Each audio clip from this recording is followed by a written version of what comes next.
Thank you. Welcome. I'm going to keep this in English because we have guests, and you probably know them by now, but I'm going to go introduce them real soon, and they're going to be able to get the mic and introduce themselves.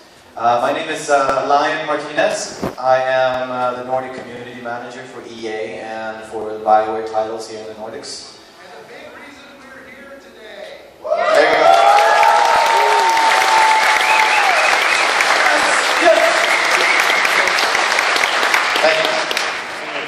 So we have some fun stuff lined up for you today.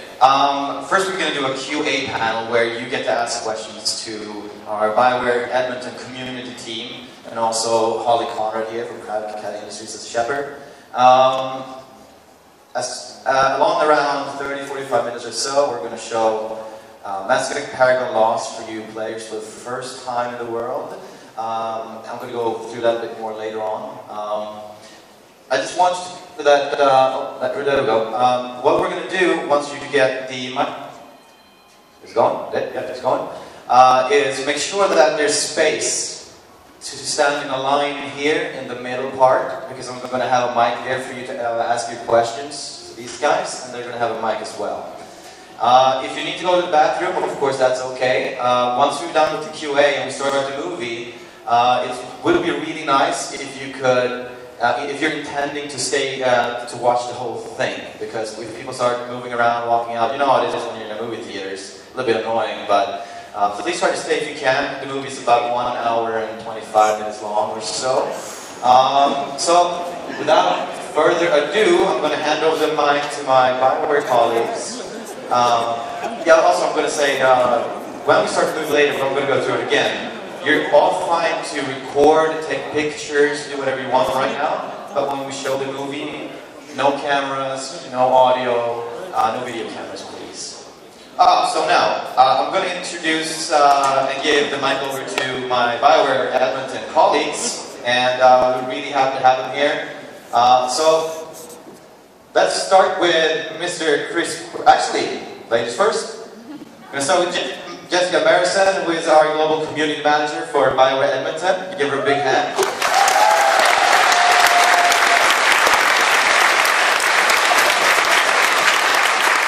Hey guys, my name is Jessica Marison. I'm the lead community manager for Bioware Edmonton in Montreal. We work on Dragon Age and Mass Effect. Fortunately, we don't work on any other games, so if you have any questions about anything that's not Dragon Age and Mass Effect, you're just going to have to be like, it's going to be really awkward. We are so excited to be here. This is our first trip. I worked at Bioware for about 1.5 years now. Before that, I was a crazy, passionate fan, hopefully like many of you. Holly and I have been cosplaying for years, and we always come back and end up doing Bioware cosplays. I can't tell you what my next costume is going to be, but it will be Dragon Age 3. Oh, and how many of you are fans of Mass Effect? How many of you are fans of Dragon Age? Okay, awesome. We've got a pretty good crowd here. So, thank you again for coming. I'm really excited to hear your questions and doing some chatting. And I'm just going to do a cursory introduction, and they can say whatever they want because they're adults. So next to me is Holly Conrad. Holly is the commander at Crab Cat Industries. She designs and wears a lot of our walk-around convention costumes. She did an amazing animatronic Grunt and Rex, Garrus. This is like her 5th Shepherd costume. She was featured in a movie, a documentary directed by Morgan Spurlock called Comic-Con Episode 4, A Fan's Hope. Has anyone seen that? You should go watch it. Oh yeah, some people have. Cool. Those 2 people. Anyway, and she also has a show that I'm on called Try This at Home with Crab Cat Industries. Oh, some people watch that too. And that's on the Nerdish channel. And Holly is gotten picked up as a wardrobe consultant for the Mass Effect movie that's years and years away, but you know that the costumes are going to be in good hands for that. And Chris Priestley has been a Bioware legend for years. He's been with Bioware as long as I have known what Bioware is, which I've been stalking the forums for far longer than I would like to admit. So Chris has been around since the Baldur's Gate days. He's been a fan of Bioware since before then. Yeah,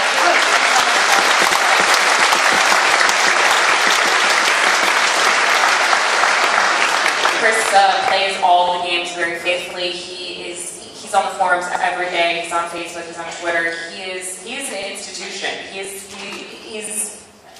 everything community. I sound a little like Liara. I'm sorry. I get a little sultry. But yeah, why don't I let you guys say whatever you want, and then we'll give it back to the line before he takes the mic away from me. I think Jessica already said most of everything for me, but I'm just going to say I'm Commander Shepard, and the Gamex convention is my favorite convention on the Citadel.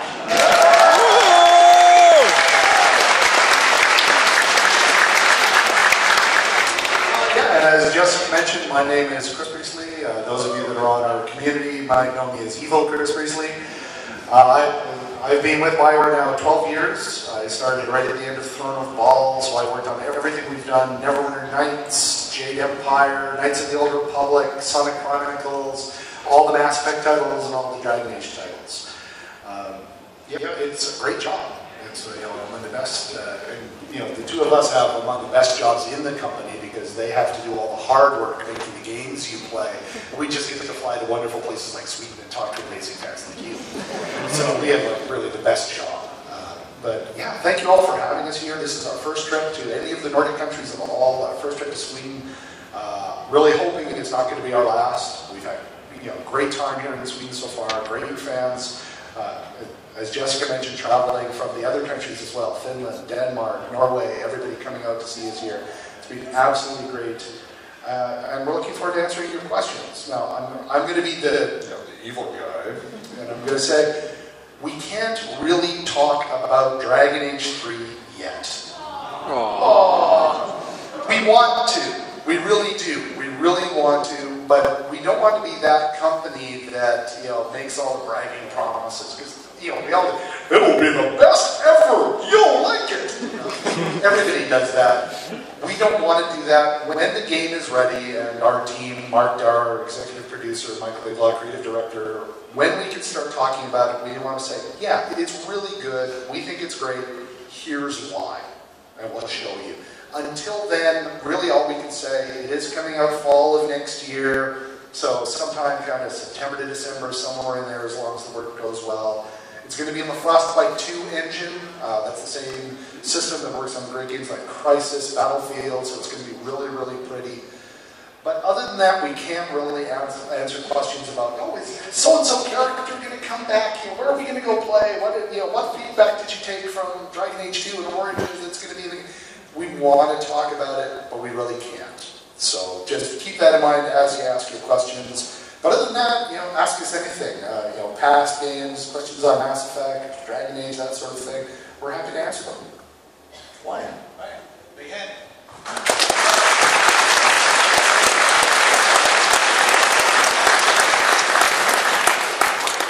I wanted to just a quick thank you and shout out to some of our pan-Nordic fans that have visited us or are visiting us from other countries as well, that had the opportunity to fly over here and meet Bioware, and some of them are in awesome cosplay as well. And also some great help for us this weekend has been our voluntary Facebook moderators as well. If everyone here has been part of this throughout these days, if you would like to stand up, I'd like to give you a hand myself. You guys know who you are. Stand up. See, we have a few here. Frederick, Thomas, and Ronnie.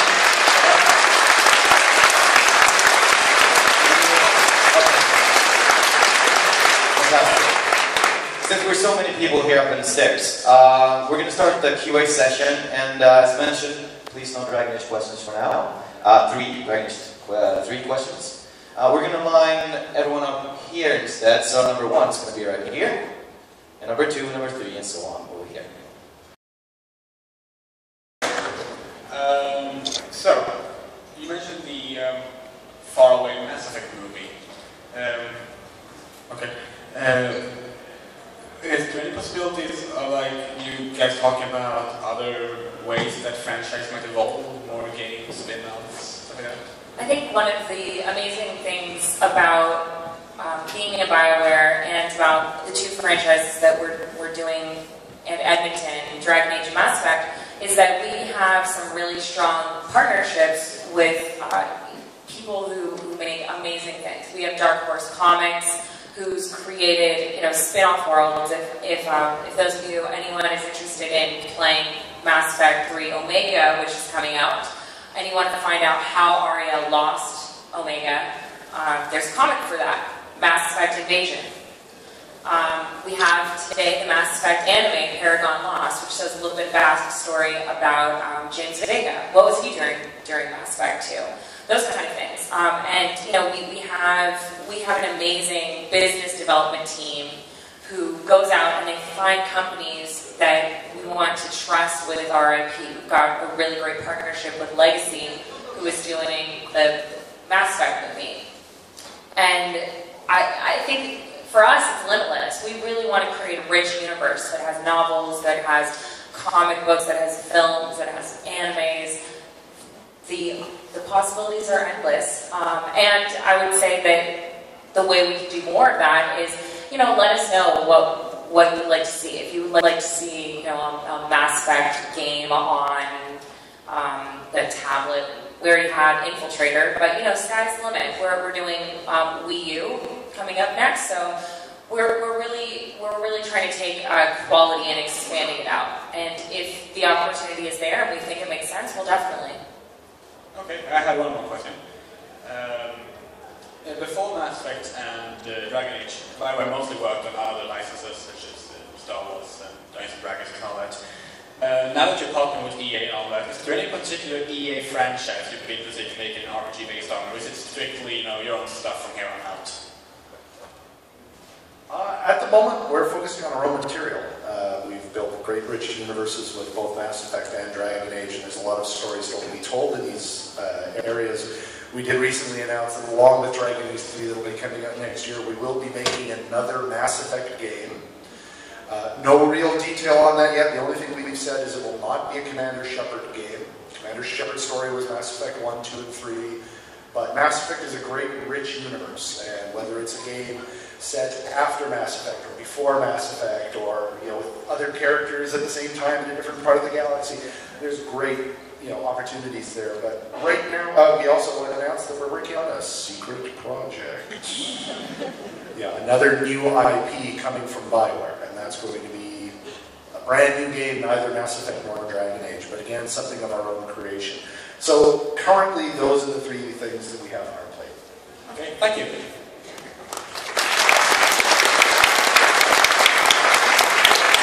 Hi, I'm just wondering what's your best moment in Mass Effect? Mine is, well, the revealing of Shepard in, all the games. I get it.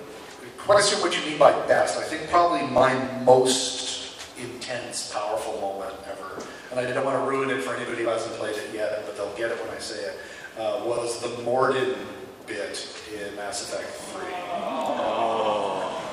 I know, I'm a huge old softie. But when we play the games as developers, we don't get to play it the way you do, because the games are still being made, and often we'll get an email, okay, the new build is stable, everybody can start playing it, but the cutscenes may not be in yet, or all the VO may not be into the game yet, and any VO that's not in the game, you sound like Stephen Hawking, you talk like a robot, and that's always kind of fun. But finally, the whole mission with the Krogans and everything, Tuchanka took place, and I was finally playing it the first I was playing it, and playing Morden. Oh, what are you going to what's going on with Morden? Oh, that's good. No! I was so upset. My roommates were like, what? What's going on? I was almost in tears. It was terrible. I would just have to say that the Spectre induction in Mass Effect 1 has always been my favorite, one of my favorite moments. I have a ton of favorite moments, but that was kind of when I was hooked on the series. Because first of all, I was like, yeah, I'm in space, it's cool, what's going on? And then all of a sudden I was like, oh my god, I'm in space and I'm awesome! And it was amazing. Yeah, I have such a hard time choosing. Romance in yours.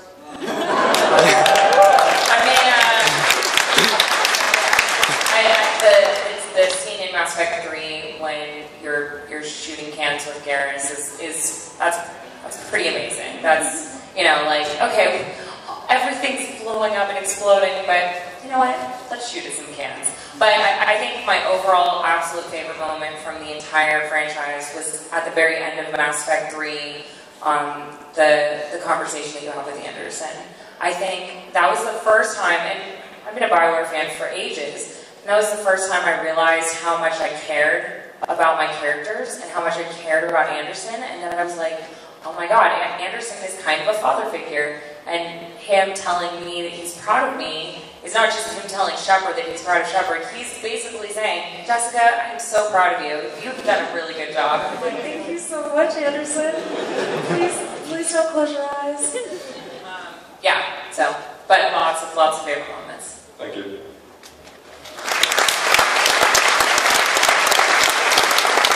Hello guys, my name is Stefan, and I have a question I think Chris might be able to answer about Jade Empire. Sure. Yeah. I love Baldur's Gate. Thank you so much for making these games, and I really love Jade Empire. But there's a very big difference between these two games, and I wonder what sort of the internal thought process was in going from a very traditional, like fantasy-style RPG to a more Chinese mythos game, more like a fighting/adventure action game. I think, and I was part of the project, I was the QA design lead. I started in quality assurance, worked for 5 years in QA before I transferred into the community team.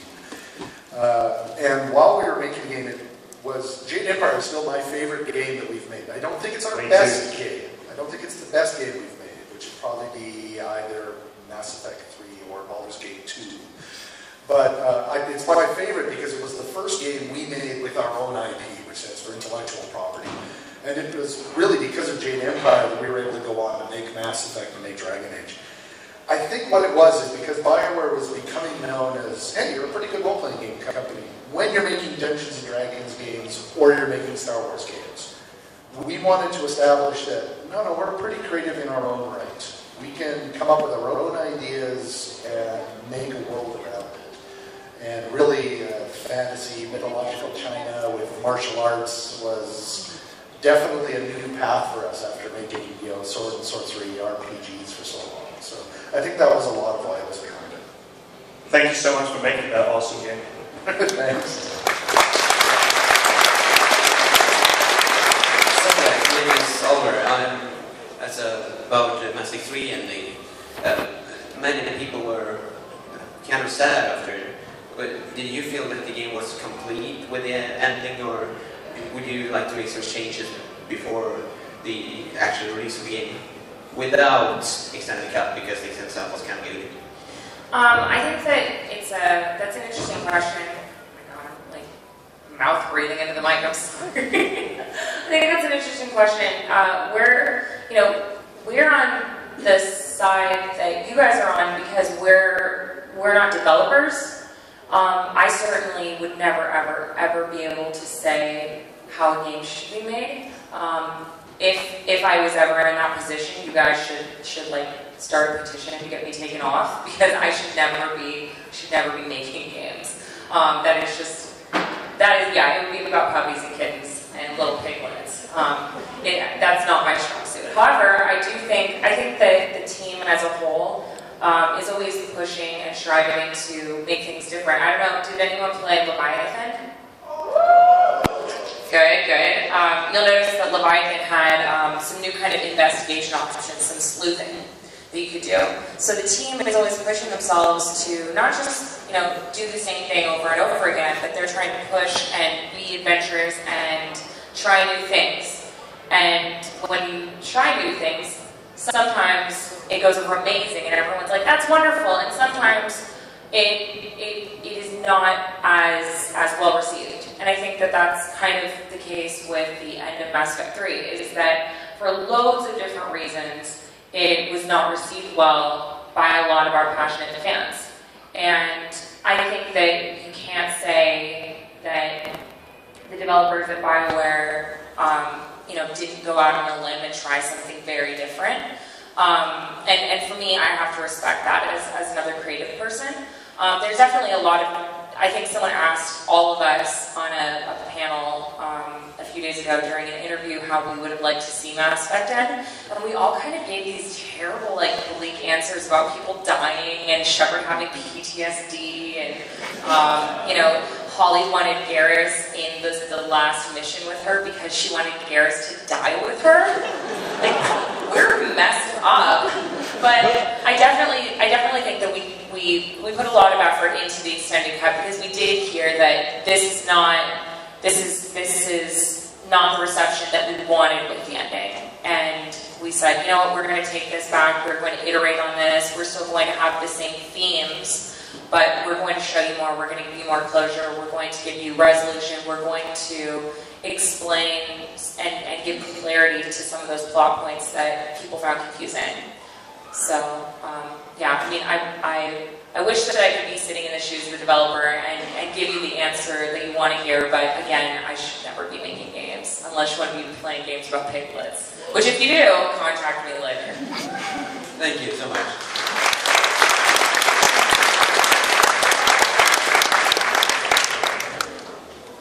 Hi, I'm a heavy role player, and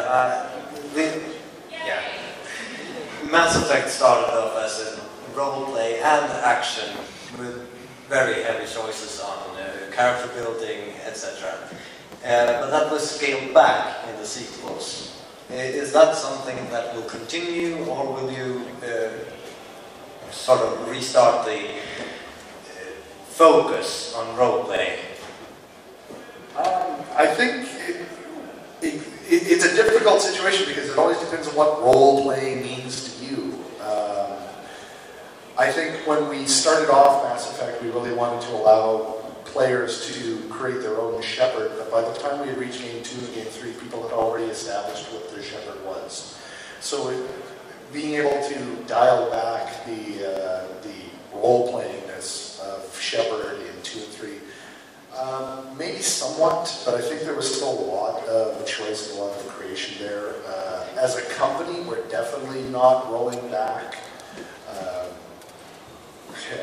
I want to say, oh, in Dragon Age, but I just can't yet. Exactly. I think it is safe to say that when we can finally talk about Dragon Age 3, our fans will see that a lot of the feedback you've been giving us on Dragon Age Origins and Dragon Age 2, the studio has certainly been listening to, what you've liked and what you've disliked, and the things you'd like to see more of or less of in the games. And I think you'll be pretty pleased with what we have coming. Thank you.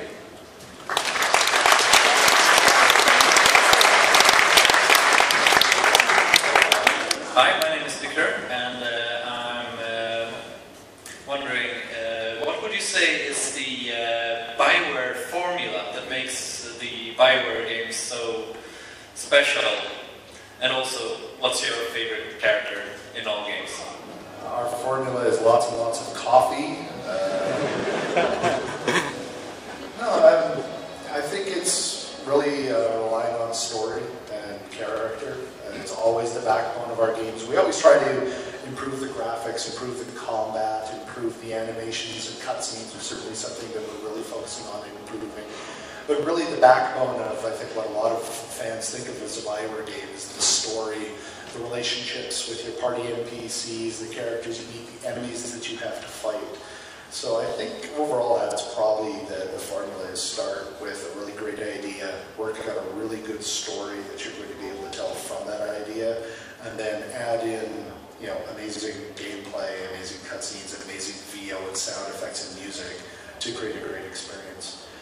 In terms of, the second question was favorite character? Favorite character in all games, of course. Oh, in all games? Oh, that's much harder. I'll take three. For past Bioware games, my favorite character is from Jade Empire. He's a character called Sir Ponce von Fontelbottom, the Magnificent Bastard, or known as the Outsider. He's my favorite. For the Dragon Age franchise, it's Varric. I love Varric the Dwarf. I think he's a great rogue and an amazing character. And for Mass Effect, it's the Elusive Man.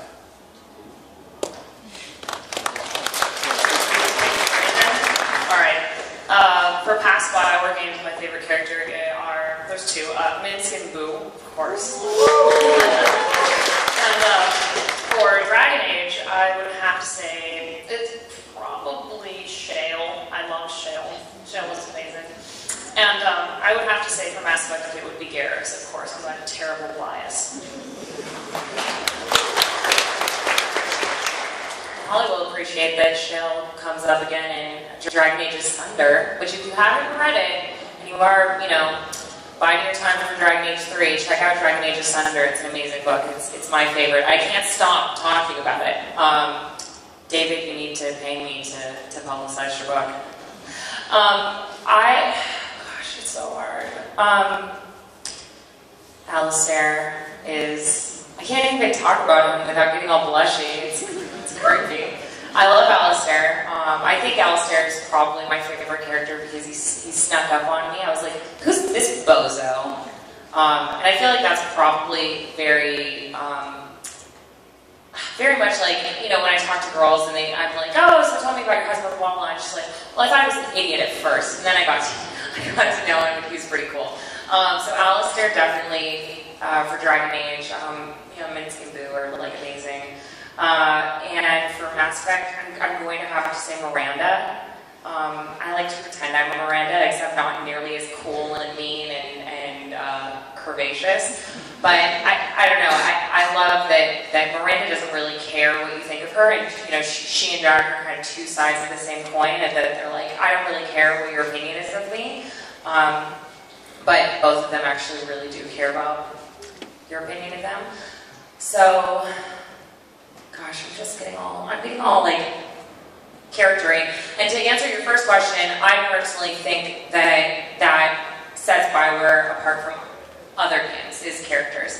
I think a lot of games have really rich universes and really amazing stories. I think that, you know, Bioware is obviously staffed with the best writers in the industry, but what makes Bioware great is not just the stories, but the characters, the alliances, the friendships, the romances. My favorite character is Tali, obviously.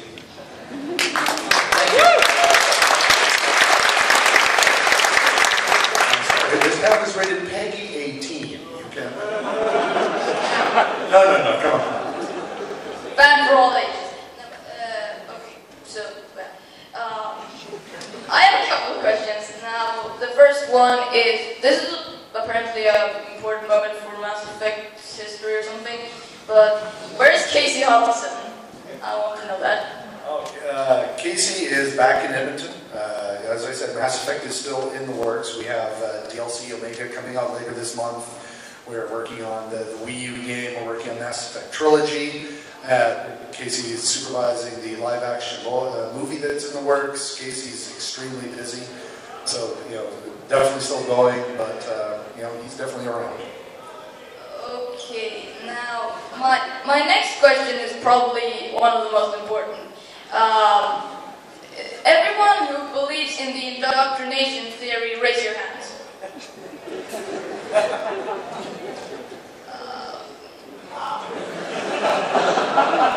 Some people do, some people yeah.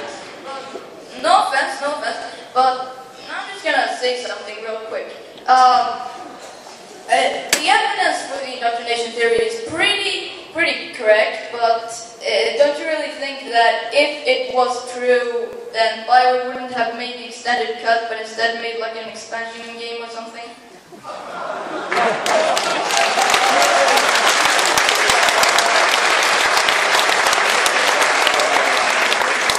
I think you should work in the industry.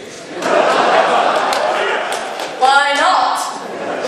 Yeah, this is like young Casey Hudson up here.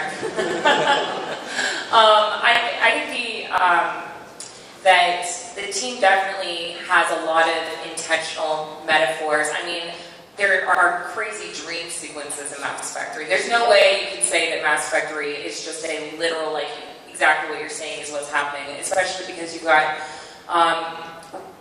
aliens like the Rachni that are just, you know, totally trippy. But what I will say is that I think that Bioware is really impressed that not only do fans play their games, but fans talk to each other about the games, they talk about the characters they love, they talk about things like the indoctrination theory.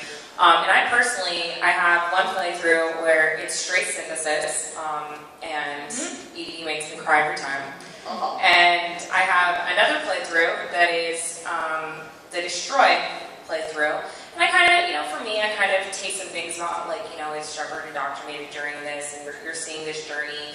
And Bioware is not going to come out and say, indoctrination theory is true, indoctrination theory is not true. And here's why I'm glad. Because either way, if Bioware did or did not, one of my playthroughs will become invalidated. And that's not cool for me. I don't think that's cool for fans. We don't have a canon answer for anything. Shepard is not a woman, Shepard is not a man, Shepard is not a certain hair color, a certain skin tone, Shepard is not a certain romance, Shepard is not alive or dead or whatever at the end of the game. So I think that's a frustrating thing for a lot of people, because a lot of people just want to say, well, yes, but what is the ultimate answer to the end of the game? And for me, it's, well, it's your game. What is the ultimate answer? Thank you.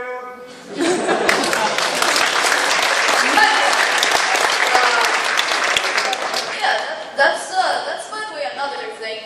You've never really confirmed. I haven't seen your Comic-Con interview or something, but you've never really confirmed the indoctrination theory, or even say that it's false. And we won't. I mean, you know, someone might tell me tomorrow that we are, but as of right, we're not going to, because again, if that's what you want to believe, that's what you want to believe. But what I will say is we are not making any additional content about the ending. So if your version of the indoctrination theory relies on a future game, or if you think, okay, well, indoctrination theory is setting us up for Mass Effect 4, that is not our intention.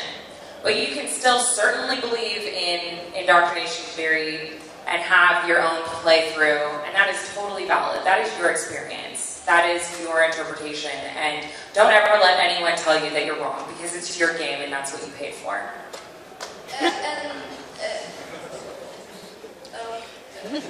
We can talk more afterwards. I'd love to chat about this.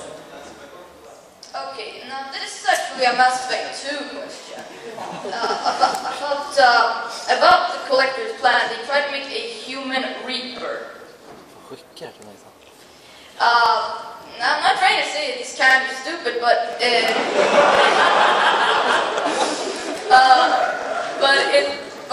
doesn't really make sense for them to make a Reaper that looks like a giant purple skeleton without legs. Have you played Leviathan? No. Yeah, try playing Leviathan. There's an explanation in Leviathan as to why Reapers look the way they do, and why a human Reaper, or really any other shape Reaper, would theoretically be possible. But I'm not going to spoil it for those that haven't played it. Okay. Yep. Thanks,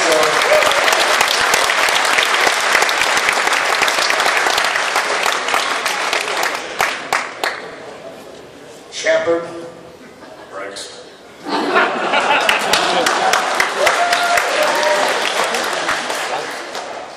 Will there be multiplayer in the next Mass Effect game? Far too early to say. I'd love to. It is too early to really talk about the next Mass Effect game and Dragon Age 3, that sort of thing.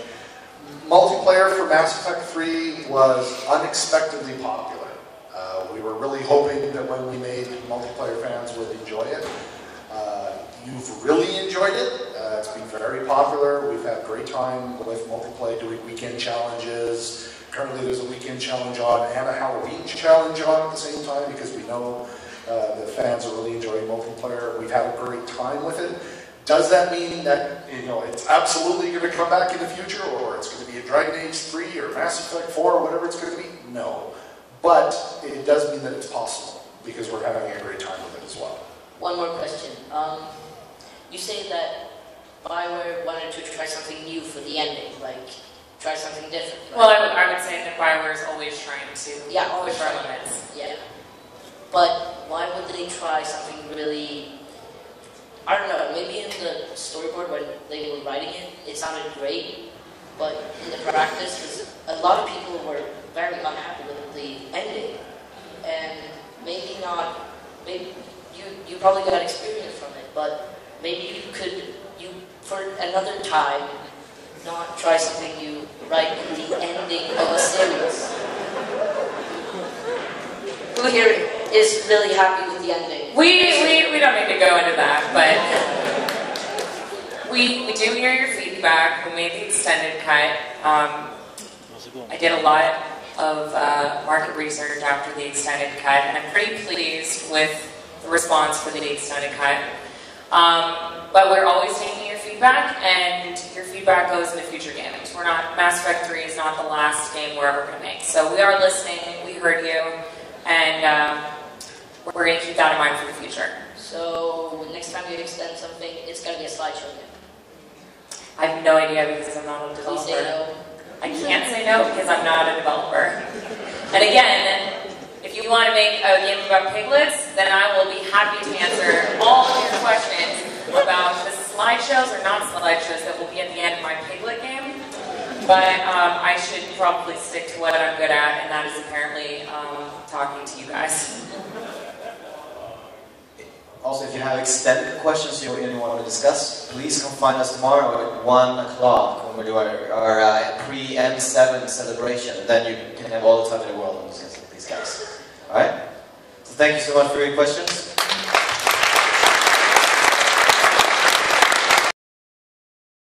Something that we recognize fans have asked for a long time.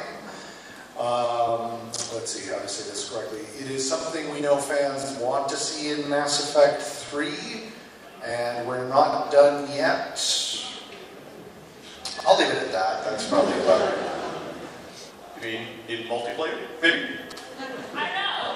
Next question! Thank you.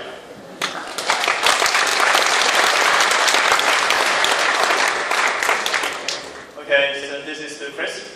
And that is when Knights of the Old Republic 2 was made, it was, I know that you didn't make it, it was Obsidian, but what was your thoughts on it? I thought it was a good game. We had a great time working with LucasArts, obviously, as we've gone ahead and we've made an MMO with them. But we had a great time working on Knights of the Old Republic. The reason we didn't make Knights of the Old Republic 2 is essentially we didn't have enough time. LucasArts was very much, wow, we had a great time working with you on part 1. Hey, so did we. We'd love for you to make part 2. Hey, that'd be a great idea. Yeah, we needed about a year, year and a half. No. We can't do it that fast. How long do you think? Oh, probably about another 2 to 3 years. Oh, no, we need it faster than that. Sorry, we have to pass. And that's why I went to Obsidian. I think they did a good job with it. I did play it, it's been years, so I have trouble remembering it. But it was a great time. Alright, the next question. Was Marauder Shields the final boss of Mass Effect 3? Yeah, Marauder Shields is one of my favorite things about the whole engine controversy. Is everybody, for those that haven't played the game yet, usually in a video game, at the very end there's a giant monster or some kind of very important boss monster that you fight. In Mass Effect 3, the last person creature thing that you shoot is a Marauder. And because he has defenses up, Marauder shields. And so as such, the final boss of Mass Effect 3 is Marauder shields. You killed him with one shot. I like the fact that fans have adopted Marauder shields as the end boss of Mass Effect 3. It's a lot of fun. Alright, final questions. Well, which of the audience in Dragon Age audience are your favorite audience, you can say? And this is to all of you. For me, Dwarf Noble. I like Dwarves a great deal, and the nobility cast and the politics that went on between it was my favorite part. I actually really liked it was the not noble dwarf. The commoner, the dwarf commoner was really fun. I started as a female dwarf commoner, and it was actually really scary because I lived in a scary place. But I like the Dalish elf the best. It's not my canon.